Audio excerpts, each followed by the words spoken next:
יברכך אדוני וישמרך.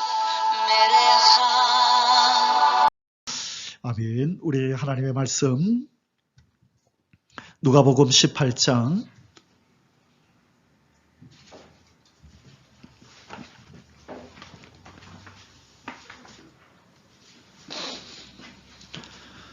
누가복음 18장 8절입니다. 우리 한 절만 함께 읽겠습니다. 누가복음 18장 8절. 내가 너희에게 이르노니 속히 그 원한을 풀어주시리라. 그러나 인자가 올 때에 세상에서 믿음을 보겠느냐 하시니라. 인자가 올 때에 세상에서 믿음을 보겠느냐 하시니라. 우리의 마음을 찔리게 하고 아프게 하고 두렵게 만드는 구절입니다.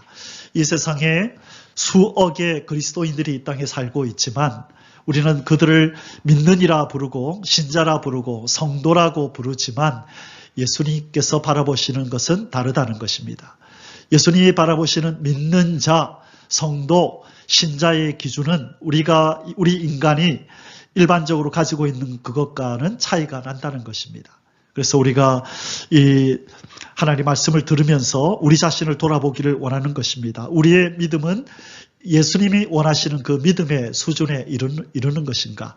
우리 예수님이 바라보실 때 너는 믿는 자다, 너는 신자다, 성도다라고 하실 만한 그런 믿음을 우리가 가지고 있는가를 살펴보기 위해서, 우리를 점검하기 위해서 우리가 이 말씀을 묵상하고 있습니다. 지난주부터 끝까지 남은 자가 되라는 말씀으로 하나님 말씀을 묵상하고 있는데요. 오늘 설교를 우리 듣기 전에 지난주에 우리가 상고했던 말씀을 잠시 우리 한번 돌아보고 그리고 오늘 본론으로 들어가겠습니다. 자, 예수님께서 마지막 때에 다시 오실 때를 말씀하시면서 그때가 언제입니까? 물을 때에 그 때와 시는 너희도 모르고 나도 모르고 아버지의 권한에 달렸다라고 말씀하시면서 여러 가지 징조들을 보여주겠다고 말씀하셨죠. 그 징조들이 무엇인가요?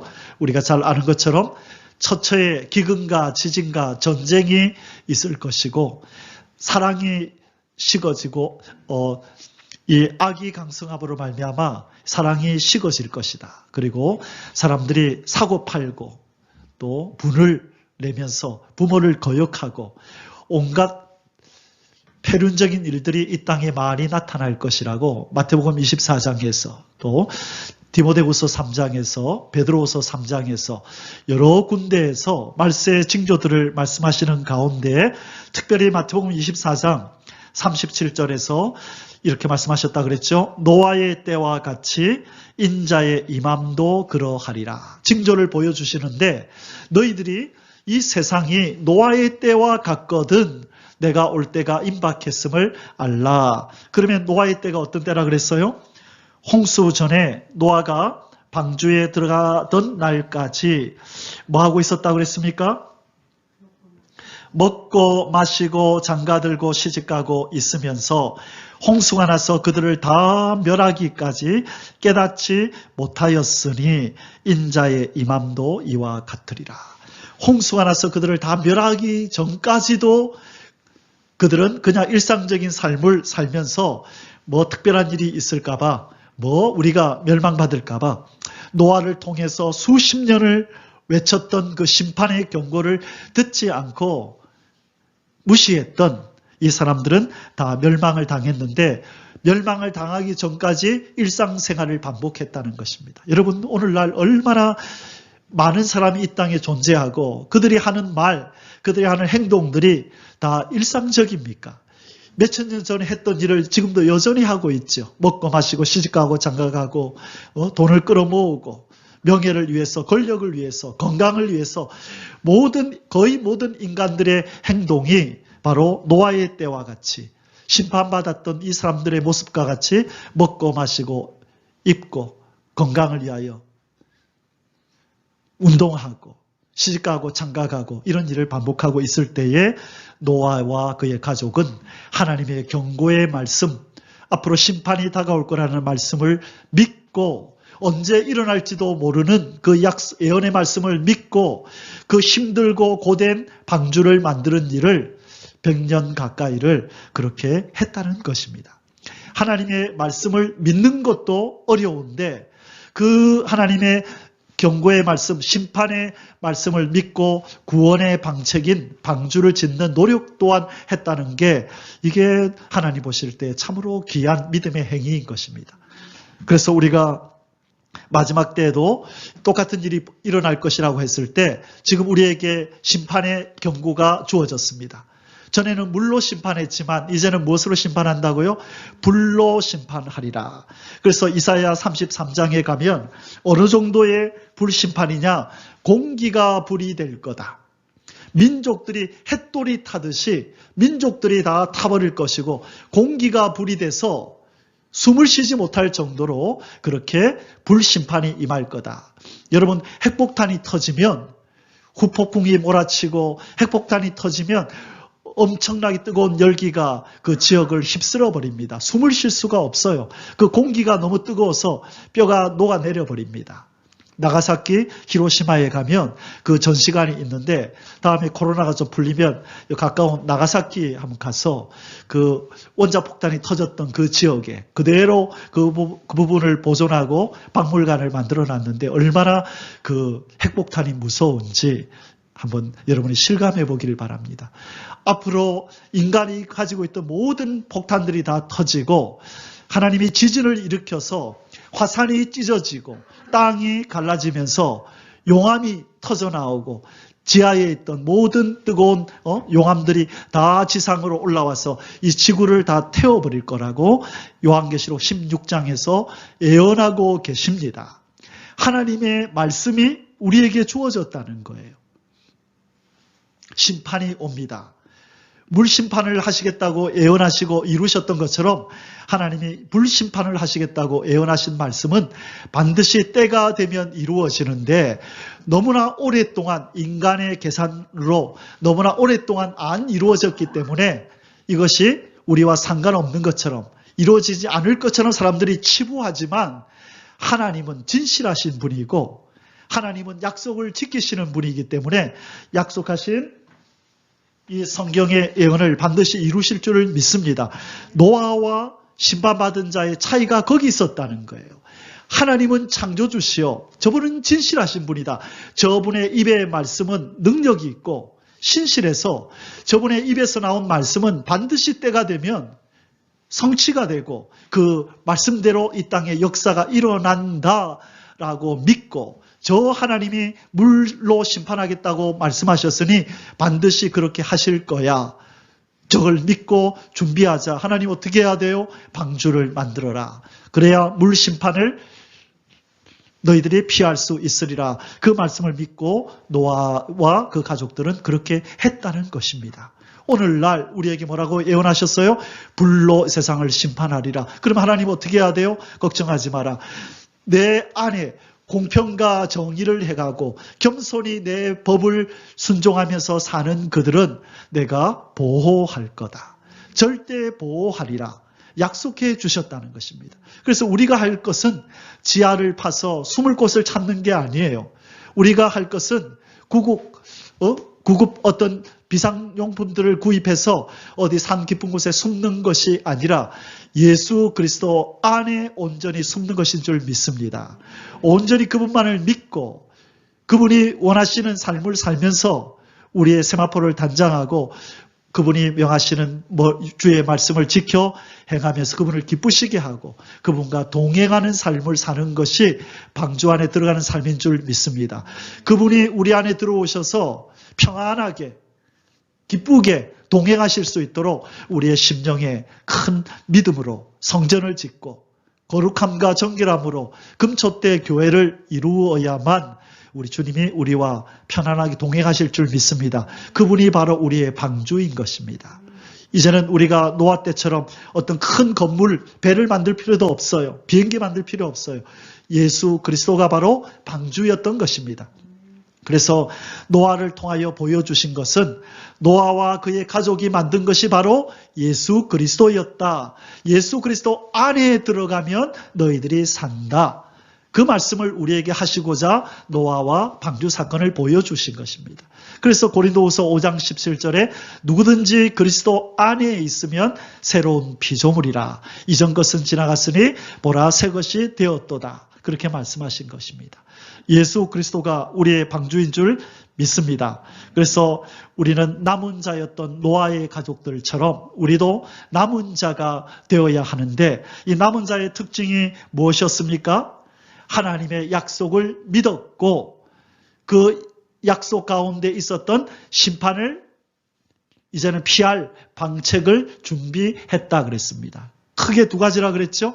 하나님의 예언의 말씀을 믿고 그리고 심판이 다가올 것을 믿으면서 구원의 방편인 방주를 지었다는 거죠. 믿음의 수고, 사랑의 수고가 있었다는 거예요. 말로만 하나님 믿습니다 해놓고 방주를 지으라는 말씀을 순종하지 않았더라면 노아의 가족은 구원받았을까요? 못 받았을까요? 못 받았습니다. 만일 노아의 아들들 중에 한 명이 아버지 하나님 전능하시다면서요. 굳이 우리가 힘들게 방주 만들어야 돼요? 하나님 전능하시다면서요. 우리를 잘 알고 사랑하신다면서요. 홍수 날 때 우리를 딱 들어서 저 공중에다 딱 올려주시면 뭐 굳이 배 만들 필요 없잖아요. 그렇게 생각할 수도 있었겠죠. 그러나 하나님께서는 그렇게 말씀하지 않는 것입니다. 내가 너희를 사랑하기 때문에 구원의 방편을 보여준 거야. 그게 방주를 짓는 거란다. 여러분 오늘날 불심판이 오고 이 땅에 이제 용과 짐승과 거짓 선지와 악인들이 심판받을 날이 다가오고 있다라고 하나님은 말씀하신 것입니다. 예수 그리스도께서 내가 다시 와서 세상을 심판하겠다고 말씀하시는데 그리고 우리에게 방책을 피할 대비책을 마련해 주신 거예요. 이 요한계시록과 선지서와 이 말씀 속에 앞으로 이런 일이 일어날 때는 너희들이 이렇게 해라. 특별히 깨끗한 세마포를 빨면서 회개하면서 너희들의 심령에 큰 믿음의 성전을 지어라. 거룩한 성전을 지어라. 그게 방주란다. 참 믿음이 없는 자는 다 쓰러지고 넘어진다. 그들은 죽정이란다. 내 말 명심해라. 예수님 그 말씀하시는 거예요. 하나님이 노아야 명심해라. 방주 지어야 돼. 심판을 피하려면 방주를 지어야 돼. 하나님 우리 뭐라고 말씀하세요? 불심판을 피하려면 참된 믿음을 가져야 돼. 예수 그리스도가 거하실 만한 금초대 교회를 가져야 돼. 그게 바로 너희들이 방주야. 그냥 교회 다니면 되겠지. No. 아니 하나님이 전능하신데 나 교회 다니는 줄 알 텐데 구원해 주시겠지. No. 그게 아니라는 거예요. 우리의 심령에 예수 그리스도가 거하실 만한 그 성전을 금초대 성전을 지어야 한다는 것입니다. 그래서 예수님이 누가복음 18장 8절에 인자가 올 때에 세상에서 믿음을 보겠느냐.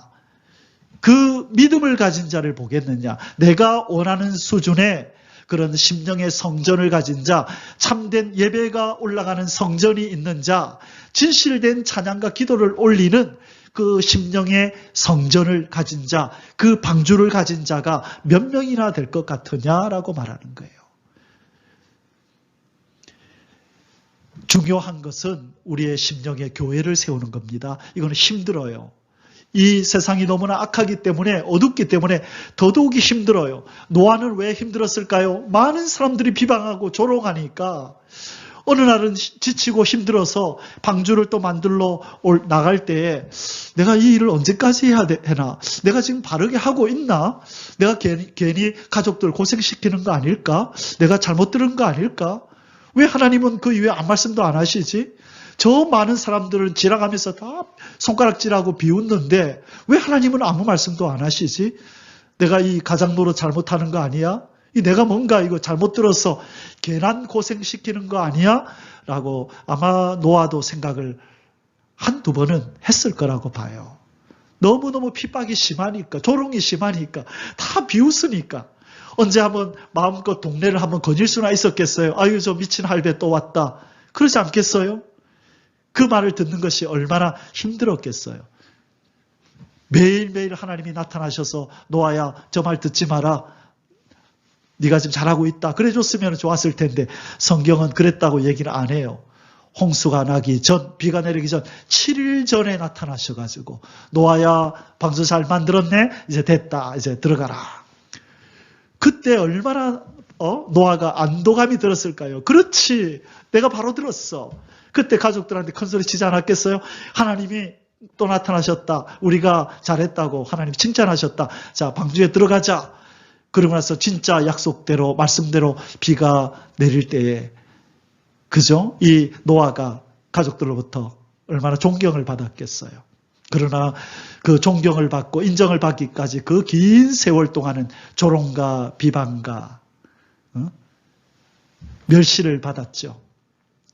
죄인 회개하라 그런다고. 우리가 뭐 잘못했냐고. 그렇게 멸시도 받았겠죠. 여러분, 바로 이 노아의 그리고 그 가족들의 이 의로움이 하나님 앞에 보였다. 여러분, 절대적으로 노아와 가족들은 의인이 아니에요. 하나님 볼 때 누가 온전한 의인이 있겠어요. 그러나 다른 악인들과 다른 세상 사람들과 비교해 봤을 때 비교적 하나님의 예언의 말씀을 믿었다는 거예요. 그리고 피할 길을 준비하며 긴 세월을 살았다는 것입니다. 그게 창세기 7장 1절이었죠. 여호와께서 노아에게 이르시되 너와 내 온 집은 방주로 들어가라. 이 세대에서 네가 내 앞에 의로움을 내가 보았음이니라. 바로 이것이 남은 자가 되는 조건이었다 그랬습니다.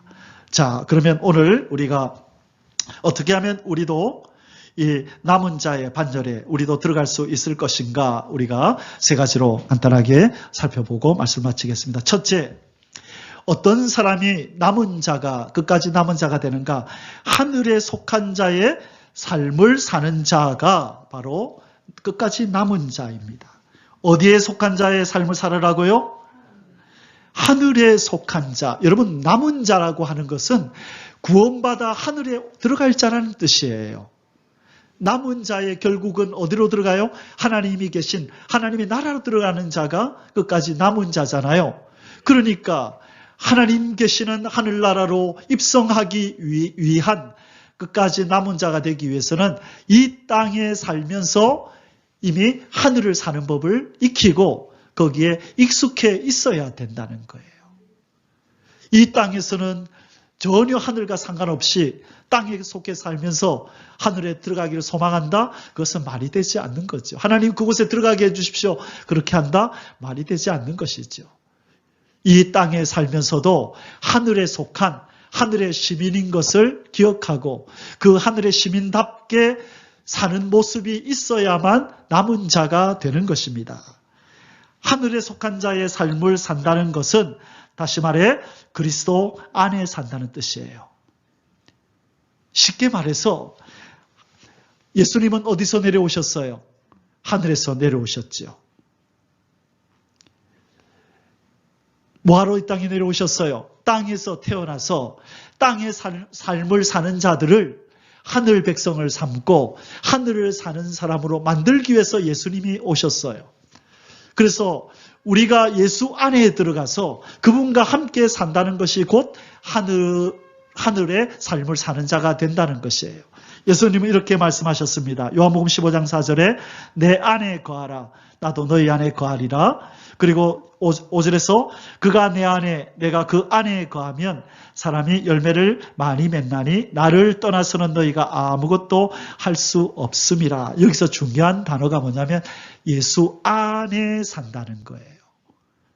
안에. 여러분 이 안에라는 말에 이 헬라어 그리스 말이 뭐냐면 이 엔이라고 불러요. 이렇게 쓰는데 엔 안에 산다. 그리스도 안에. 이것 뜻이 뭐냐면 먼저는 그리스도와 함께 산다는 뜻이고 그리스도에 의하여 산다는 거예요. 예수님에 의하여 예수님의 힘에 의지하여 산다는 거예요. 그래서 아까 조금 전에 뭐라 그랬어요? 예수님이 너희가 나를 떠나서는 아무것도 너희들 못해. 나는 포도나무고 너희는 가지야. 가지야, 너 튼튼하고 잎사귀 많다고 자랑하지 마. 너 네 힘으로는 아무것도 못해. 네가 아무리 잘난 가지, 튼튼한 가지, 잎이 많이 난 무성한 가지라 할지라도 나무인 나에게 붙어 있지 않으면 너는 아무것도 못해. 그게 바로 안에 거한다는 거예요. 우리가 호흡하며 살아가는 이 하루하루가 우리의 예수님과 관계없이 예수님 없어도 나는 살 수 있을 것처럼 그렇게 살아가는 삶은 그거는 예수님 안에 속한 삶이 아니고 하늘에 속한 삶이 아니에요. 예수 그리스도가 없으면 나는 시체요, 나는 송장이라고, 나는 죽은 자라고 여기며 사는 거예요. 그게 하늘에 속한 자의 삶이고 그리스도 안에 있는 자라는 거예요. 하나님 예수님에 의해서 사는 사람, 그리고 예수님을 인하여 사는 사람, 예수님을 위하여 사는 사람, 예수님에 의하여 살고 예수님을 위하여 살고 그리고 예수님과 함께 있는 거니는 자, 이런 사람을 성경은 그리스도 안에 있는 자라 이렇게 표현하는 것입니다. 여러분, 저와 여러분은 예수님에 의해서 삽니까? 여러분 스스로의 힘으로 삽니까? 여러분이 점검할 수 있는 비결이 뭐냐면 하루 동안에 얼마나 예수님을 생각하면서 그분을 의식하면서 그분을 의지하면서 삽니까? 그렇다면 여러분은 그리스도에 의해서 사는 삶이고 여러분의 삶 속에서 예수 그리스도를 생각함이 적으면 적을수록 저와 여러분은 그리스도에 의해서 사는 사람이 아니에요. 예수 없이도 잘 사는 사람이라고요. 그것은 그리스도 안에 있는 게 아니에요. 그래서 호흡을 우리에게 생명 주신 주님과 함께 호흡해야 돼요. 숨을 쉴 때마다 주님을 생각해야 돼요. 그래서 어떤 목사님은 시계에다가 빨갛게 십자가를 작게 그려놓는데요. 왜? 적어도 시계 볼 때만은 예수님 생각하려고. 그렇지, 예수님 날 위해 십자가에 돌아가셨지. 주님 감사합니다. 그리고 잊고 살다가 지금 몇 시지? 시계 보는 순간에 십자가 그려져 있으니까 아, 예수님 감사합니다. 여러분 핸드폰에다가 십자가 하나 꺼 놓으십시오. 빨간 스티커, 십자가 스티커를 여러분의 그 핸드폰에다 하나 딱 붙여 놓으십시오. 볼 때마다 십자가를 떠올리면서 예수님을 생각하십시오. 그것이 먼저는 우리가 생각으로 의지적으로 그렇게 하려고 할 때에 성령님의 도우심으로 우리가 십자가를 보지 않아도 늘 주님이 우리의 머릿속에서 또 우리의 눈앞에서 어른거리는 역사가 있을 줄 믿습니다. 그리고 예수님을 위하여 사는 삶이 그리스도 안에 있는 삶이에요. 저와 여러분이 살아가는 삶의 목적이 예수님이 되어야 그게 그리스도 안에 있는 삶이라는 것입니다. 자, 그래서 하늘에 속한 자는 새로운 피조물인데 이 새로운 피조물이라 할 때 이 새롭다는 뜻이 뭐냐면 이 카이노스라는 이런 헬라어를 씁니다. 우리가 새로운 피조물이 되었다. 이 말은 뭐냐면 두 가지가 새로워졌다는 거예요. 첫째, 존재가 신분이 새로워졌다는 거예요. 새로운 피조물, 하늘에 속한 자가 됐다는 말은 두 가지가 바뀌었다는 거예요. 신분이 바뀌었다는 거예요. 먼저는 땅에 속한 자에서 하늘에 속한 자로, 마귀의 자녀에서 하나님의 자녀로, 그죠? 멸망받을 자에서 구원받은 자로 바뀌었죠, 신분이. 그렇다면 또 하나가 새로워져야 된다는 거예요. 그 새로움이 뭐냐? 시간적인 새로움이에요. 여러분이 사용하는 24시간 시간이 이제는 바뀌어야 된다는 거예요. 전에는 내 자신을 위해서, 세상을 위해서 사용하던 시간들이 이제는 우리에게 생명 주신 예수 그리스도를 위한 시간으로 바뀌어야 된다는 거예요. 그 사람이 진정 하늘에 속한 자고 예수 그리스도 안에 있는 자예요. 예수 그리스도 안에 있다고 하면서 하늘에 속한 자라고 하면서 예수 그리스도를 생각지도 아니하고 예수 그리스도를 위하여 시간을 들이지 않고 삶을 들이지 않는다는 것은 이건 말이 되지 않는다는 거예요. 그래서 저와 여러분이 진정 하늘에 속한 자인지 예수 그리스도 안에 있는 자인지 거듭난 자인지를 알려면 우리가 신분이 바뀌었다에 머물면 안 되고 우리의 삶, 우리의 시간, 우리의 물질, 우리의 정성 이 모든 것이 누구를 위하여 사용되고 있는가를 점검해 봐야 한다는 것입니다. 그것이 바로 하늘에 속한 자에 마땅히 살아야 될 삶이라는 것입니다. 그래서 24시간 저와 여러분은 누구를 가장 많이 생각하고 누구를 위하여 그 시간과 우리 삶을 드리는지를 돌아보시기를 바랍니다. 하늘에 속한 자는 하늘을 바라보며 살아야 된다고 고로새서 3장 1절에서 3절까지의 말씀에서 말씀하셨죠. 너희가 그리스도와 함께 다시 살리심을 받았으면 위의 것을 찾으라. 위의 것을 생각하고 땅의 것을 생각하지 말라. 왜? 하늘에 속한 자니까요. 이 땅에 우리가 사는 것은 두 가지 이유 때문이라 그랬습니다. 하늘 시민답게 변화되기 위해서 우리는 이 땅에 좀 더 머무는 것이에요.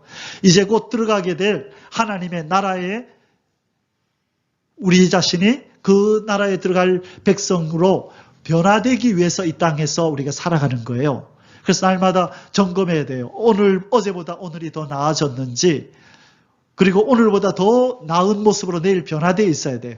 하루하루 성장이 있어야 되는 것입니다. 그리고 내 주변 사람들도 그렇게 예수 믿게 만들고 예수님을 닮아가도록 만드는 일, 이 두 가지 때문에 우리 성도들은 이 땅에 살고 있다는 걸 기억하셔야 돼요. 나머지 것들에 시간을 쏟으면 시간 낭비가 되고 물질 낭비가 됩니다. 이 두 가지에 집중하셔야 돼요. 우리가 예수님 닮아가고 다른 사람들로 구원 얻어서 예수님 닮게 만들고, 그게 전도고, 그죠? 그게 사역인 거예요. 하늘에 속한 자의 삶을 사는 사람은 이 세대를 본받지 않습니다. 그것이 하늘에 속한 자의 삶입니다. 로마서 12장 2절에 너희는 이 세대를 본받지 말고 오직 마음을 새롭게 함으로 변화를 받아 하나님의 선하시고 기뻐하시고 온전하신 뜻이 무엇인지 분별하도록 하라. 무엇을 본받지 말래요? 이 세상을 본받지 말래요. 그것이 하늘에 속한 자의 삶이고 끝까지 남은 자의 자격이 된다는 거예요. 이 세대를 본받지 않는 것은 세 가지입니다. 육신의 정욕을 따라 살지 않고, 안목의 정욕을 따라 살지 않고, 이생의 자랑을 따라 살지 않는 것, 이것이 세상을 본받지 않는 거예요. 이 세상 사람들은 이 세 가지를 쫓아 살거든요. 육신의 정욕대로 살거든요. 눈에 보이기에 좋은 것을 추구하며 살거든요. 자랑거리들을 모으면서 살거든요. 그래서 좋은 집, 좋은 차, 좋은 학벌, 좋은 외모, 좋은 옷, 좋은 보석, 이런 것들을 꾸미며 살거든요. 이 세상 사람들은 그렇게 살아가는데 하나님께서 뭐라 그러셨어요? 너희는 이 세대를 본받지 마라. 그들은 이 세 가지를 하며 산다. 너희들은 이렇게 하지 말고 예수 그리스도로, 너희 속에 생명의 이름 예수 그리스도가 있음을 기뻐하고 즐거워하고 그분의 말씀에 순종하는 것을 너희의 즐거움으로 삼고, 나를 더 닮아가는 것이, 하나님을 닮아가는 것이 기쁨이 되는 삶, 천국의 소망을 두고 나 저곳에 간다, 천년왕국 우리 주님이 다스릴 그 나라를 기다리면서 나 그 나라에 들어간다, 만왕의 왕을 나는 만난다, 내 신랑을 만난다 라는 것이 우리들의 기쁨이 되고 즐거움이 되고 소망이 되고 자랑거리가 되는 그런 사람이 하늘에 속한 자의 삶을 사는 사람이에요. 여러분의 자랑거리는 무엇입니까? 여러분의 기쁨은 무엇입니까? 여러분의 소망이 무엇입니까? 이 땅에 속한 것입니까? 이 세 가지에 속한 것입니까? 아니면 이 세상의 것이 아닌 하늘에 속한 것입니까? 저와 여러분이 끝까지 남은 자인지 아닌지는 그걸 가지고 판단하는 겁니다. 여러분의 소망과 자랑거리가 뭔지, 기쁨이 뭔지, 여러분이 추구하는 게 뭔지를 살펴보면 저와 여러분이 끝까지 남을 자인지 아닌지를 알게 된다는 것입니다. 자, 두 번째로, 신앙의 사상이 흐려지지 않는 자가 끝까지 남을 자입니다. 신앙 사상이 흐려지면 안 된다. 금촛대 교회가 되라. 여러분, 금은 왜 귀하지요? 변하지 않아요. 변하지 않아요. 변하는 것은 귀한 게 아니에요. 변하는 것은 널렸어요. 그러나 변하지 않는 것, 찾아보기 힘든 것, 그것을 우리는 보배라고 부르고 보물이라고 부르는 것이에요. 다이아몬드, 큰 다이아몬드 찾아보기 힘들어요. 금이라는 것 아무데나 널려 있지 않아요. 금강에서 캐내가지고 돌에 붙어 있는 금가루들을, 그죠? 다 부셔가지고 불에 녹여서 금만 녹여내가지고 그렇게 해서 덩어리로 만들어야 금이 나오는 거예요. 금은 귀한 거거든요. 왜요? 왜 귀하다고요? 그것이 변질되지 않는다는 거예요. 하나님이 바라보실 때 귀한 믿음, 금보다도 귀한 믿음은 무엇인가? 변하지 않는 믿음. 그래서 에베소 교회를 향하여 무엇을 회복하라 그랬어요? 첫사랑을 회복하라. 신앙에는, 믿음에는 하나님을 사랑하는 사랑이 빠져버리면 그것은 가치가 없어요. 신앙에는 형식만 갖추고 있으면 그것은 신앙이 아니에요. 우리가 세상 사람들이 그런 말 하잖아요. 안고 없는 찐빵이고 물 없는 오아시스고, 오아시스는 물이 있는 것을 전제하는 거예요. 찐빵 그러면 그 안에 맛있는 안고가 팥이 들어있어야 그걸 찐빵이라고 하는 거죠. 믿음 그러면 하나님이 인정하는 믿음이라는 말 속에는 뭐가 들어있어야 된다고요? 하나님을 사랑하는, 변질되지 않고 퇴색되지 않고 변색되지 않는 참된 사랑을 가지고 있는, 그것을 품고 있는 믿음이라야 그것을 하나님은 믿음이라고 부른다는 거예요. 변질된 믿음, 변색된 믿음을 가지고 있는 사람은 세상에 널려 있습니다. 이 교회에 널려 있어요. 얼마나 교회들이 많고 성도들이 많아요. 그런데 예수님이 뭐라 그랬어요? 인자가 올 때에 세상에서 믿음을 보겠느냐. 그 믿음은 무엇을 먹으면 믿음이라고요? 사랑을 먹으면 믿음. 점점점 변해져 가고 퇴색돼 가고 연해져 가는 믿음이 아니라 그 믿음이 더욱더, 그 사랑이 더욱더 커져 가고 더 간절해져 가고 주님 앞에 감사가 넘치는 그 사랑을 가지고 있는, 그것을 품고 있는 믿음, 그것을 주님은 찾으신다는 거예요. 형식적인 믿음은 얼마든지 널려 있어요. 그러나 참된 사랑을 머금은 그 믿음은 찾아보기가 힘들다는 거예요. 그래서 우리가 점검해야 될 것은, 저와 여러분이 가지고 있는 주님을 향한 이 사랑은 교회를 오랫동안 다녔기 때문에 습관적으로 자연스럽게 그냥 내가 품고 있는 믿음의 모습인가, 아니면 생동감이 넘치는, 지금도 끊임없이 울컥울컥 주님을 향한 감사와 그분을 향한 사랑이 용솟음 치듯 일어나는 그 사랑을 머금고 있는 믿음인지를 점검해야 되고, 우리의 회개는 여기서부터 일어나야 돼요. 왜 나의 믿음이 자꾸 이럴까? 이전에는 안 그랬는데 왜 내 믿음이 이럴까?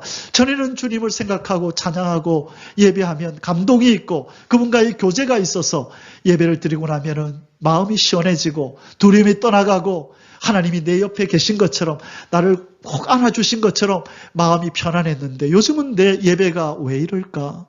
왜 하나님의 임재가 잘 느껴지지 않을까? 왜 하나님의 뜻대로 살지 못하면서도 나는 왜 이렇게 회개하고자 하는 마음도 들지 않고 이렇게 뻔뻔스럽게 이렇게 잘 지낼 수 있지? 전에는 하루라도 기도하지 못하고 주님 만나지 못하면 컬컬하고 영이 답답해서 죽을 지경이었는데 이제는 내가 언제 주님을 깊이 만났었지? 언제 한번 하나님 앞에 간절히 기도해 봤었지? 눈물로 엎드려서 봤었지? 이것이 언젠지 몰라도 마음이 전혀 불편하지도 않아. 그게 변질된 믿음이고 사랑이 빠져버린 믿음이에요. 주님은 그것을 믿음이라고 안 그래요. 신앙 사상이 흐려졌고 믿음이 흐려졌다. 첫사랑이 빠져버린 껍데기뿐인 믿음이라 그렇게 부른다는 것입니다. 여러분, 우리의 믿음에 사랑이 있는지 돌아봐야 됩니다. 그래서 요한 1서 2장 15절 16절에서 하나님 이렇게 말씀하시는 겁니다. 이 세상이나 세상에 있는 것들을 사랑하지 말라. 누구든지 세상을 사랑하면 아버지의 사랑이 그 안에 있지 아니한다. 이건 진리입니다. 가면 갈수록 확신되어지는 것은 세상이나 세상에 있는 것들을 사랑하면 그 속에 하나님을 사랑하고 싶은 마음이 없어지고 하나님의 그 큰 사랑도 내 속에서 안 느껴진대요. 이미 내 심령 속에 세상이나 세상에 있는 것들이 자리하고 있기 때문에 하나님으로부터 오는 것들이 자리할 자리가 없는 거예요. 세상 사랑, 세상에 있는 것들을 사랑함을 내려놓고 비워야만 하나님이 부어주시는 그 사랑과 은혜가 충만하게 넘치고 그때 우리 안에서부터 주님을 더 사랑하고 싶은 마음이 뜨겁게 일어나는 거예요. 그러나 이미 내 속에 세상 사랑, 세상에 있는 것들을 사랑하는 것들이 내 속에 자리하고 있다면 하나님의 사랑도 못 느낄 뿐만 아니라 하나님을 사랑하고 싶은 마음도 안 들어요. 이게 신앙의 비밀이에요. 그래서 내 속에서 주님을 사랑하는 마음이 없다고 여겨지거든. 주님 말고 뭔가 세상에 속한, 땅에 속한 것들이 나에게 꽉 사로잡혀 있구나라고 여기면 됩니다. 근데 이것들이 내가 원한다고 세상 것이 금방 빠져나가고 하늘 것이 들어오나요? 아니요. 잘 안 들어와요. 여러분, 신앙의 비밀 중에 하나가 뭐냐면 신앙의 깊이를 더하고 높이를 더하고 이 일은 힘들어요. 우리가 더 성화되어져 가고 큰 믿음을 갖는 것은 한 달이 지나고 1년이 지나면 조금 성장할까 말까 한데 이거를 무너뜨리는 일은 너무너무 쉬워요. 하나님 앞에 범죄하고 하나님 앞에 하나님보다 세상을 사랑하는 일들이 길어질 때 언제 그랬냐는 듯이 내 속에 있었던 믿음이 없어져 버렸고 사랑이 무너져 버리고 없다고요. 여러분, 건물을 지어 올리기는 어렵죠. 그러나 무너뜨리는 것은 쉬워요. 다이너마이트 하나 터뜨려버리면 무너져요. 그러나 지으려면 얼마나 힘이 들어요. 기초를 쌓고 콘크리트를 붓고 철근을 세우고 얼마나 힘이 들어요. 믿음의 생활이 똑같습니다. 그래서 여러분, 믿음을 잘 지켜야 됩니다. 여러분, 사랑이 있는 믿음을 잘 지켜야 됩니다. 그러기 위해서 뭐 하지 말라 그랬어요? 세상이나 세상에 있는 것들을 사랑하지 말라. 이는 세상에 있는 모든 것이 육신의 정욕과 안목의 정욕과 이생의 자랑이니 다 아버지께로부터 온 것이 아니요 세상으로부터 온 것이다. 이 세 가지는 세상으로부터 왔대요. 육신의 정욕, 안목의 정욕, 이생의 자랑, 이것은 세상으로부터 온 것이래요. 이런 것들 다 내어버리고 하나님을 사랑함과 하나님께 사랑받음이 저와 여러분 속에 충만하시기를 주의 이름으로 축원합니다. 아멘. 우리가 버려야 될 것이 바로 이 세상 사랑인데 이것을 성경은 탐심이다 이렇게 부르는 것입니다. 세상 사랑이 뭐라고요? 탐심. 세상에 있는 것들을 사랑함이 바로 우상 숭배다 이러는 거예요. 하나님은 네가 왜 우상을 숭배하느냐라고 우리를 책망하신다는 거예요. 뭘 가지고 있으면 세상이나 세상에 있는 것들을 더 추구하고 갈망하면 하나님은 그것을 성도들의 우상 숭배라. 안 믿는 자들의 우상 숭배는 돌과 나무로 만든 우상 앞에 절을 하는 것이 우상 숭배지만 신자들의 우상 숭배가 있다는 거예요. 하나님보다도 예수님보다도 더 사랑하는 세상에 어떤 것이 있으면 그것을 우상 숭배라 부른다는 것입니다. 우리는 하늘에 속한 자의 삶을 살아서 끝까지 남은 자가 되기 위해서는 뭘 해야 된다고요? 이 신앙의 사상이 흐려지면 안 돼요. 다시 한번 하나님을 향한 사랑을 점검하는 이 시간이 되시기를 축원합니다. 두 주인을 섬기지 말래요. 하나님과 이 세상, 이 재물, 특별히 세상의 것은 재물만 있으면 다 사거든요. 그래서 이 세상의 것이 뭐냐? 재물을 갖고 싶어 하는 것, 더 많은 돈을 벌고 싶어 하는 것, 이것이 탐심이라고. 세상 사랑은 재물 사랑이에요. 사람들은 재물이 있으면, 돈이 있으면 뭐든지 살 수 있다고 생각하는 황금 만능주의가 지금 만연해 있어요. 우리가 이것을 버려야 된다는 거예요. 이 세상 사람들처럼 똑같이 재물을 사랑하는 사람은 하나님을 위해서 재물을 쓸 수가 없어요. 하늘나라의 보화를 못 쌓는다고요. 이 땅에서 누리고 싶어 하죠. 그러나 하늘에 속한 자, 끝까지 남을 자, 신앙사상이 흐려지지 않는 자의 삶은 우리의 모든 소유들, 생명까지도 하늘나라에다 쌓아두는 줄 믿습니다. 사도 바울이 뭐라고 말씀하셨어요? 3층천에 올라갔다 왔던 사도 바울이 고린도전서 15장 58절에서 사랑하는 형제들아 경고하며 흔들리지 말고 항상 주의 일에 더욱 힘쓰는 자들이 되라. 이는 너희의 수고가 헛되지 않은 줄을 내가 아느니라. 내가 하늘나라 갔다 왔는데 가보니까 진짜 상급이 있더라. 열심히 주를 위해 산 사람이 상급을 받고 하늘나라에서 평안히 행복하게 사는 일이 진짜 있더라. 나 봐라. 그래서 내가 결혼도 하지 않고 평생을 매를 맞으면서 굶고 죽음의 위협을 당하면서 예수님을 증거하며 살지 않느냐. 내가 괜히 이러겠느냐? 아니, 내가 삼층천에 10몇 년 전에 갔다 왔는데 예수님이 말씀하신 대로 있더라. 천국이 있고 하나님을 위하여 수고하고 애쓰고 그렇게 산 사람들은 상급이 있더라. 너희도 그렇게 살아라 라고 말씀하는 것입니다. 여러분, 하나님과 재물을 겸하여 섬길 수 없습니다. 하나님과 세상 사랑을 함께 할 수가 없습니다. 두 주인을 섬기면 안 된다는 것입니다. 그래서 여호수아가, 우리의 믿음의 선배 여호수아가 이렇게 결단을 합니다. 정복 전쟁을 끝내고 이제 평안함이 이스라엘 백성들한테 찾아왔을 때 이 여호수아는 걱정을 합니다. 이 애들이 분명히 내가 떠나고 나면, 이 광야를 경험했던 세대가 다 죽고 나면 이 후손들이 분명히 또 우상을 섬기며 하나님을 떠날 텐데, 그리고 다짐을 받아둡니다. 뭐라고 다짐을 받아두나요? 여호수아 24장 15절에 만일 여호와를 섬기는 것이 너희에게 좋지 않게 보이거든 너희 조상들이 강 저쪽에서 섬기던 신들이든지 또는 너희가 거주하는 땅에 있는 아모리 족속의 신이든지 너희가 섬길 자를 오늘 택하라. 그 다음에 같이 읽을까요? 오직 나와 내 집은 여호와를 섬기겠노라. 아멘. 여러분, 이 세상에서 날마다 결단해야 됩니다. 나는 주님만을 섬기며 살리라. 나는 주님 만나는 것을 소망으로 살리라. 나는 이 세상이나 세상에 있는 것들 사랑하지 않으리라. 나의 소망은, 나의 기쁨은 오직 주님께 있다. 나는 오직 창조주 하나님만을 나의 왕으로 모시고 살 거야. 나는 거룩한 삶을 내 인생의 목적으로 삼을 거야. 나는 주님과 교제함을 내 인생의 기쁨으로 여길 거야.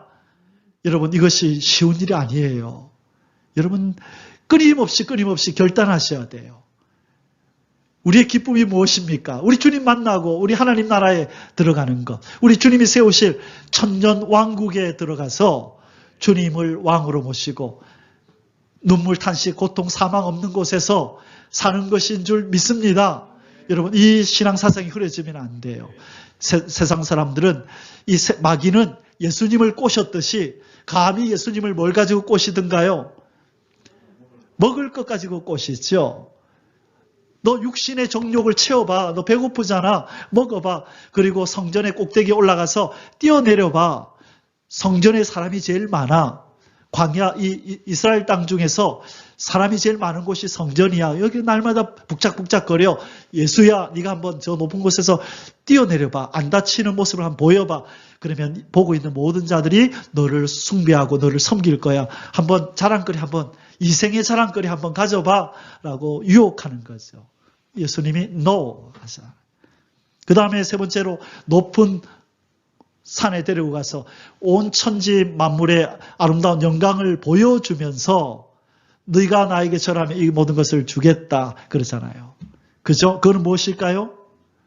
안목의 정욕이다. 그죠? 모든 좋은 거 다 보여줬어요. 와, 좋지 않느냐는 거예요. 절하면 다 주겠다는 거예요. 예수님이 no.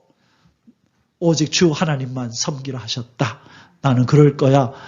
물러가라. 쫓아내버리잖아요. 바로 우리는 이 예수님의 신부인 줄 믿습니다. 육신의 정욕과 안목의 정욕과 이생의 자랑들 아무것도 아닌 것처럼 쓰레기인 것처럼 여기고 우리는 땅의 것 먹지 않아. 독수리는 그 부리를 땅에 받고 땅 파서 벌레 잡지 않아요. 하늘의 제왕 독수리는 하늘을 날아요. 저 창공을 날면서 그렇게 사는 존재가 바로 독수리입니다. 제가 언젠가 가지고 있었던 그 액자에 그런 내용이 있었어요. 독수리는 그 부리를 땅을 파기 위해서 가지고 있는 것이 아니다.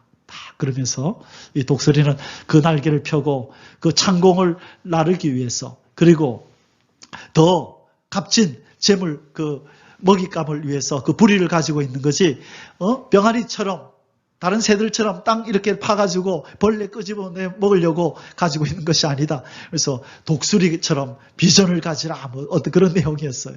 그래서 어릴 때 제가 참 귀한 거다 해서 늘 가지고 다니다가 누구를 이제 줬는데, 너도 이렇게 살아라 하고. 여러분, 우리는 땅의 것을 주워 먹고 땅의 것을 취하며 살도록 만들어진 존재가 아닌 줄 믿습니다. 전에는 우리는 그렇게 살았어요. 전에 아담의 후손이었을 때는 그랬어요. 그러나 예수 그리스도 안으로 들어온 이후부터는 하늘에 속한 자로, 하늘의 것을 기뻐하는 자로, 하늘의 것을 먹고 마시는 자로 바뀐 줄 믿습니다. 그래서 오늘날 우리도 여호수아 같은 결단을 하며 이 시대에 살아야 될 줄 믿습니다. 다니엘 같은 결단, 더러운 음식 먹지 않으리라, 하나님 말고 난 다른 자에게 절하지 않으리라, 하나님과 교제하며 살리라 라는 뜻을 정했던 다니엘과 세 친구처럼 살아야 될 줄 믿습니다. 예수님께서는 요한계시록 3장 15절에서 라오디게아 교회를 향하여 이렇게 촉구하셨습니다. 내가 너의 행위를 아노니 네가 차지도 아니하고 뜨겁지도 아니하도다. 네가 차든지 뜨겁든지 하기를 원하노라. 내가 그렇지 않으면 너를 뱉어내버리겠다. 확실히 하라는 거예요. 이거 아니면 이거지. 어정쩡하게 발을 거치고 있지 말라라고 말씀하는 겁니다. 여러분, 신앙의 사상이 흐려지면 안 되는 줄 믿습니다. 날마다 점검하십시오. 말씀과 기도를 통하여 저와 여러분의 삶이, 여러분의 신앙이 흐려졌는지 안 흐려졌는지, 사랑이 온전하게 존재하고 있는지, 식어버린 사랑을 가지고 있는지, 첫사랑을 잃어버리고 껍데기만 가지고 있는지, 아니면 눈물이 어려있는 사랑의 정서가 풍성한 그런 마음이 믿음 안에 들어있는지를 점검하는 저와 여러분이 되시길 바랍니다. 마지막 세 번째로, 어떤 사람이 끝까지 남게 되느냐? 하나님의 이름을 영화롭게 하는 자. 자기의 이름을 높이는 자가 아니라 하나님의 이름만을, 주님의 이름만을 나는 높이며 살리라 라고 결단하는 그 사람이 끝까지 남습니다. 여러분, 처음에는 사울 왕이 하나님을 위하는 왕인 것처럼 행세했죠. 그러나 나중에는 자기의 영화를 위하여, 자기의 왕자리를 위해서 그 사위를 죽이려고 쫓아다니잖아요. 그 왕자리 뺏기지 않으려고. 그런 하나님을 위한 왕이 아니었어요. 그런 자들은 쓰러집니다. 오직 하나님만을 내 삶을 통해서 영화롭게 하리라. 먹든지 마시든지 무엇을 하든지 내 몸에서 그리스도만 존귀하게 되기를 원하나이다 라고 했던 사도 바울은 끝까지 남는 것이에요.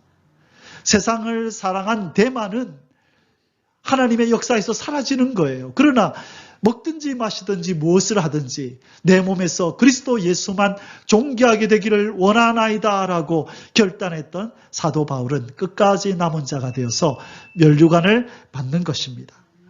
아멘이십니까? 바로 우리의 삶 속에 이런 결단이 있어야 될 줄 믿습니다. 하나님을 영화롭게 한다는 것은 자기를 부인한다는 것입니다. 하나님을 영화롭게 하기 위해서는 자기가 부인되어야 하는 것입니다. 내 자신을 나타내고 싶은 마음, 편하게 살고 싶은 마음, 남한테 인정받고 싶은 마음, 이런 자아가 죽어져서 오직 주님만이 높아지면 돼. 나야 어떻게 되든 관계없어. 그래서 우리가 즐겨 부르는 찬송 가운데 존귀, 영광, 모든 권세, 감사는 주님이 홀로 받으시고 멸시, 천대, 십자가를 지는 고통은 제가 지고 갈게요. 주님은 이제 충분히 저를 위해서 해주셨으니 이제는 제가 주님을 높여드리고 주님을 기쁘시게 해드리는 삶을 살겠습니다. 라는 이 마음을 갖는 것이 자기 자신을 부인하는 것이고 자기를 죽이는 것이에요. 그래서 갈라디아서 2장 20절에 우리는 이 고백을 할 수 있어지는 것입니다. 내가 그리스도와 함께 십자가에 못 박혀 죽었다. 이렇게 고백할 수 있는 것입니다. 여러분, 이 사람이 끝까지 남습니다. 우리 자신이 죽어야 합니다. 누구를 높이기 위해서요? 주님만을 높이기 위해서. 갈라디아서 5장 24절에 그리스도 예수의 사람들은 육체와 함께 그 정욕과 탐심을 십자가에 못 박았느니라. 끝까지 남은 자는 육체와 함께 정욕과 탐심을 십자가에 못 박아야 되는 것입니다. 우리 주님의 아버지 하나님의 이름을 아끼는 자가 되어야 하는 것입니다. 어찌 내 이름을 욕되게 하리요 내 영광을 다른 자에게 주지 아니하리라. 이사야 48장 11절 말씀처럼 예 하나님 절대로 하나님의 이름을 욕되게 하지 않겠습니다. 내가 멸시천대 십자가를 지는 한이 있더라도 주님의 이름 아버지의 이름 우리 성령님의 그 영화로움을 내가 욕되게 하지 않겠습니다 라고 뜻을 정해야 된다는 것입니다. 그 사람만이 끝까지 남는 자가 되는 것입니다. 결론입니다. 끝까지 남는 자 아까 세 가지 뭐였었죠? 첫째 어떤 사람? 하늘에 속한 자의 삶을 사는 사람. 둘째로 신앙 사상이 흐려지지 않는 사람. 셋째로 하나님의 이름을 영화롭게 하기를 원하는 자는 끝까지 남는데 그러기 위해서 결론적으로 이런 각오를 해야 된다는 거예요. 하나님 나만 남았나이다. 다른 사람들이 다 변질되고 그 신앙이 퇴색된다 할지라도 하나님 저들은 저런다 할지라도 나만은 그렇지 않을게요. 누가 나의 이 결단과 이 노력과 힘씀을 어리석다고 비웃고 조롱하더라도 하나님 내가 나만은 그렇지 않을게요 라는 이 마음을 가져야 된다는 거예요. 다른 사람들 저러니까 나도 이러면 되지 않을까 그렇게 하는 순간에 내가 변질되어져 갑니다. 이거는 우월의식이 아니에요. 결단이에요. 누가 이 고백을 했죠? 나만 남았나이다. 누가 했다고요? 엘리야가 그렇게 고백했던 것처럼 자기 눈앞에 하나님을 온전히 섬기는 자가 없는 것처럼 보일지라도 다들 그러니 뭐 나도 좀 이렇게 하지 뭐가 아니라 우리의 절대 기준인 예수 그리스도를 바라보면서 우리 자신을 날마다 점검하면서 나만 남았나이다라고 결단해야 될 줄 믿습니다. 다수결의 원칙과 일반화를 초월한 믿음을 바로 남은 자 노아는 가졌다는 거예요. 다수결의 원칙. 모든 사람이 맞다라고 하는 것을 거부했다는 거예요. 노아 당시 사람들은 다수결로 심판 없어, 하나님 없어, 홍수 없어. 많은 사람들이 거기에 동의를 했단 말이에요. 그러나 노아는 no, 있어. 하나님이 말씀하셨기 때문에 반드시 이루어져. 다수결을 따르지 않았다는 거예요. 참된 믿음은 여기서부터 옵니다. 에레미야서에 보면은 편안하다, 안전하다. 무슨 우리가 바벨론에 멸망을 당한단 말이야. 어떻게 선민인 우리가 저 이방인인 바벨론에 멸망을 당한단 말이야. 이 에레미야야, 이 거짓말쟁이야 하고 에레미야를 때렸던 거예요. 편안하다, 안전하다 그렇게 하는 거짓 선지자들이 많을 때에 에레미야를 통하여 아니다, 너희들 이제 심판을 받을 거고 끌려갈 거다. 순순히 끌려가라 라고 하는 말씀이 진리였던 것이에요. 하나님의 역사, 하나님의 진리는 다수결에 있지 않아요. 우리는 이것을 기억해야 됩니다. 다수결에 있지 않아요. 하나님의 역사는 소수에 있어요. 일반적으로 대부분의 사람들이 생각하는 것을 다들 그러는데 너만 왜 유독 그러냐? 너도 좀 평범하게 살아. 왜 너만 유독 예수님이 자꾸 가까이 왔다고 얘기하느냐? 심판이 가까이 왔다고 얘기하느냐? 너처럼 말하는 사람 세상에 많았어. 그러나 그들이 예수님을 만났니? 안 만났잖아. 그리고 죽어졌잖아. 지금도 똑같아. 예수님 안 와. 우리 때 안 와. 심판 없어. 아직까지. 그렇게 말하는 일반적인 사람들을 따르면 안 된다는 거예요. 깨어있는 삶이란 하나님의 약속이 내 때에 이루어질 거라는 확신을 가지고 사는 게 깨어있는 삶이고 우리 때 아니야, 다음 세대일 거야 하고 자기 때가 아니라고 여기는 것을 그거는 잠자는 신앙이라고 부르는 것입니다. 여러분, 저와 여러분의 때에 예수님이 오실 줄 믿고 사시기 바랍니다. 이 불심판이 온다는 것을 믿고 주님 보실 때에 합당한 삶을 살기 위해서 노력하고 기도하고 말씀 묵상하면서 살아가시길 주의 이름으로 축원합니다. 그리고 우리의 간절한 바람은 주의 날이 하나님의 날이 임하기를 간절히 사모하면서 이 기다림을 가지고 있어야 된다는 것입니다. 베드로후서 3장 11절 12절 13절에 하나님의 날이 임하기를 바라보고 간절히 사모하라. 우리는 그의 약속대로 의가 있는 곳인 새 하늘과 새 땅을 바라보도다. 여러분, 눈에 무엇이 어른거리십니까? 세상에 시끄러운 소리들이 나고 수많은 사람들이 세상에 행동을 하며 살 때에 그것을 보고 사는 우리도 우리의 눈에 그것이 어른거립니까? 우리의 귀에 그런 소리만 들립니까? 우리의 귀와 눈을 하늘을 향하여 들어야 될 줄 믿습니다.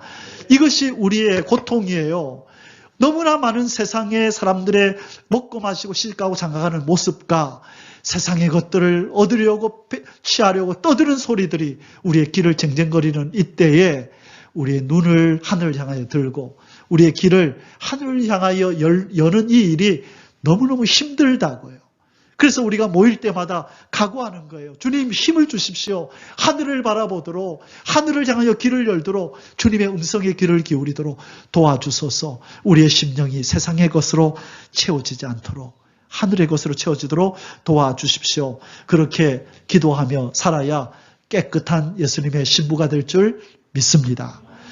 이 복이 저와 여러분에게 임해서 끝까지 남은 자의 복이 저와 여러분에게 임하여서 인자가 올 때 세상에서 믿음을 보겠느냐라는 주님의 이 한탄 어린, 이 근심 어린 이 고통이 우리에게는 해당되지 않는 것이 되기를 주의 이름으로 축원합니다. 아멘. 기도하겠습니다.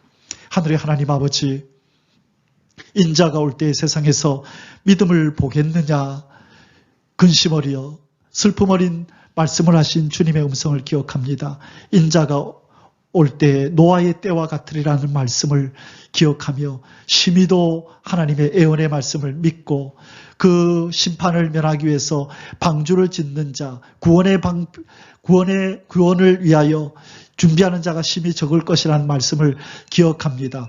우리는 하나님 노아와 노아의 가족과 같은 그 반열에 서기를 원합니다. 이 자리에 고개 숙인 모든 성도들은 다 노아와 같은 사람이 되고 구원의 방주에 올라탔던 노아의 가족들이 같은 사람들이 다 되도록 은혜 베풀어 주시옵소서. 사랑하는 우리 성도들의 가족, 친지, 이웃들까지도 다 구원의 역사에 동참하는 은혜를 허락해 주시옵소서. 존귀하신 우리 주 예수 그리스도의 이름으로 간절히 기도하옵나이다. 아멘.